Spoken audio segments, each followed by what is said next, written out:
আমি অর্পণ এই মুহূর্তে রয়েছি প্রতিদিনের মতো আজকেও নিজের শরীরচর্চা অর্থাৎ মর্নিং ওয়ার্কে চলে এসেছি। প্রত্যেক দিন প্রত্যেকটি মানুষ অতি ব্যস্ততা থাকে বর্তমান সময়ে।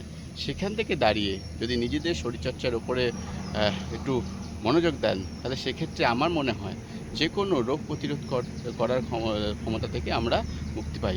সেক্ষেত্রে আমার মনে হয় যে, যদিও এটা বলার বিষয় নয়, সেক্ষেত্রে একটুখানি সাজেশান দেব যে সমস্ত বন্ধুরা মর্নিং ওয়ার্ক এবং শরীরচর্চার দিকে মনোযোগ এবং তারা ভাবছেন যে উঠবো কি উঠবো না, সেক্ষেত্রে দাঁড়িয়ে লাভ নেই। নির্দিষ্ট একটা দিন বেছে নিয়ে সেখান থেকে শুরু করতে পারেন তাদের নতুন জার্নি।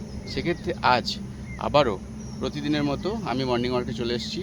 এই সেই গ্রাউন্ড, যে গ্রাউন্ডে আমি প্রত্যেক দিন সকাল 6টা থেকে, সেই গ্রাউন্ডে সকাল 6টা থেকে আমি 8টা অবধি নিজের শরীরচর্চায় ব্যস্ত থাকি।